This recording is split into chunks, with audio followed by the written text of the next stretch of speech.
Hello my viewers and subscribers, you know it's Genesis 876 and today we're on the road, right? So today we'll be visiting the expo, which is for the International Fisherman Day. Alright, so stay tuned as we go about, you know, getting a few things, stuff like that, you know, so you can definitely see what's happening. So we're gonna walk around, you know, to the different stalls, different booths, and see what's happening here. Alright, so currently I'm approaching a booth here, and that is what it's looking like. International Fisherman Day Celebration. Yeah, so we're going to walk in to see what's happening here. Some people don't get no support yet. But everybody, so there are different booths here. You know, we have the Yama on that side, the Guardian Life, Static Core. And on this side we have the Peckham cooking gas with their booth. You know, different boats, engines over here. Little by little, we will try to help you as far as possible. And then we have the fishermen's on this side. Continue some of our major programs. You may know that we have had a program so where currently there is on stage boats and engines. Minister Flight Green. 35 years old, 35 and also have so that we can have the next generation of fishers. Some of our fishers we know are getting old, but we want some of the new people to have the capacity to build their own future. And already we are distributing 20 boat and engine across almost every single parish has got one. So that is the first tranche of that. And this year, we're going to do another 20 boat and engine. In fact, over the next 5 years, we are going to distribute 20 boats and engine each year. So we're going to help 100 fishers with a brand new boat and a brand new engine so that they can start their life and help their families. And we think that is very important. In fact, it is the first since the 1980s that we are doing a boat and engine program. And I can tell you, the fishers who have received so far are extremely happy. But not only are we doing that 20, and as I told you, we already have earmarked 66 million to do another 20 this financial year. But under the hurricane recovery program, you have some people who have lost their boats completely and are not able to go back home. So the government is doing another 20 boats to help people who have lost their boats completely. And I'm proud to announce that we have reached out to the government of India, and the government of India says that they're going to match us. So the government of India will be providing 20 boats and engine under the hurricane recovery program to help fishers who lost their vessels in Hurricane Melissa. And I want you to clap the government and the people of India for that support. In fact, I saw the High Commissioner yesterday and he told me that the boats have already set sail. They are being shipped to Jamaica, so in another month or so, they will be here and we will go through and do that distribution. So we are really going to help our fishers bounce back. All of that I'm saying is free. Everything we give out is free, right? The other thing that we're looking to do is to help our fishing beaches. We know that a lot of the fishing beaches need some work. They need some lights. They need new gear sheds, right? They need some areas where you can really, when you pull in, you can secure the boats. So we have a fishing beach redevelopment program. And the government has earmarked some money for that. We've started. In fact, we spent $88 million already helping some fishing beaches in places like St. Mary. There's one of the main ones we're working on now is White House. We're going to help enhance our fishing beaches so that your conditions that you work under will be better. The other thing that we paid a lot of attention to, and I want the officials to follow us down this line, is training. We are in a new dispensation. And we have been saying to the officials, we are going to provide you with the training for you to go further out to do the long line fishing so you can get a better return on your investment. We're also going to provide you with the training for you to handle the fish when you catch it better, so that the quality of the fish is better when you land it, so you can get a better return on your investment. When you hear that the NFA have training, please go to the training.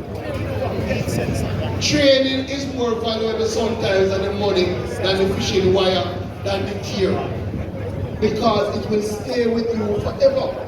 And we are working with the Japanese who are helping us to do some of that training.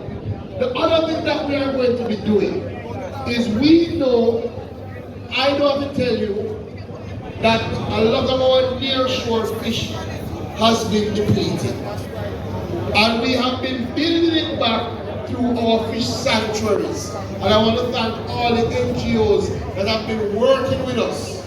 Last year and a half, we put in place 2 new fish sanctuaries. One over in Hanover and one in St. James. We're seeing good returns. We have to do some more sanctuaries. We have to do some more protected areas. Will you agree with me? Yes, we have to ensure that we bring back. You know, we have a fish sanctuary down in my neck of the woods in St. Elizabeth in Gallia. And when I was growing up, I used to love a fish what we call goldfish. And goldfish completely disappeared. I know since the sanctuary, we start see goldfish coming back. We can bring back these things. But fishers, you have to work with us. When we put an area and say it's a no-take area, leave it alone. What you must do? Leave it alone. It don't make sense. It's like long run shark catch. It don't make sense to think you are gateway. Because at the end of the day, you are killing the industry. So we're going to be looking to do 2 more sanctuaries in short order. I think we've already started some work in Alligator Pond to do a sanctuary in that area. But we're going to be expanding our sanctuaries, and I want the officials to work with me on that regard. The other thing that we have been doing is saying that we have to do more aquaculture and mariculture. So yes, you're a traditional marine fisher, you go to see how you catch fish. But we've been working with some of our fishers, MD Shaw, to actually plant sea moss in the sea. They plant it, they grow it, and they sell it, and they are making good money. So yes, you traditionally do fish, but you can do other things. You should know that Jamaican sea moss is highly sought after, because people believe it good for everything. Not just when we grow up and them tell us sea moss good for. When they grow up, they say sea moss good for. When sea moss good for, it gives you energy and stamina. But it's also good in facial care. They've been using it. It's also good in the immune system. It's emerging as one of the core foods out there. So the NFA is doing some training around how you plant that and reap that and take that in as an income stream. We also just completed, we're not completed, but we're almost on the end of a successful project where what we are doing now is growing snapper in the sea. So, a lot of you know about tilapia and growing tilapia in land.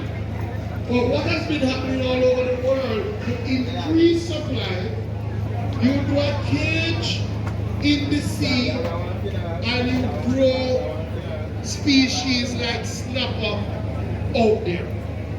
We just did 2 cages right here in St. Thomas, MP. And we grew some snapper, them almost finished. I'm supposed to go do some harvesting soon, and here them almost reach a pound. I tell the couple of it, I don't like my fish to go over a pound, right? But in Margaret or some more. Now that we've done it and it has worked, we're going to be expanding that. So I'm saying to you, fishing groups, talk to the NFA and see if your area is an area that we can look at this. Structure for the marine police them and the jail them, that's them can pick up a radar system, that's anybody fisherman them can pick up them quick as possible and don't take so long and the sea to find them because anything could happen to them at the moment. You understand? Because okay. First of all, sir. Can I finish it, Mr. Dr. Bella? Just one more question. The next question, my last question is, why a lot of persons out there can get a license firearm? Why a fisherman can get a license flavor? Because when they have the flavor out there, even the coast guard come out there early, and they have wait, and the coast guard will say, which they don't have a flavor like, they could shoot it in the air and the coast guard will see that. Alright, so some very good points. Two things. So everything is perspective. So my friend from Rocky Point, I'm going to agree with you to some degree, but I'm also going to say the fact that we were able to rescue those men.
Alright, you're not to move the microphone, but then I'm going to close the microphone and I use the microphone.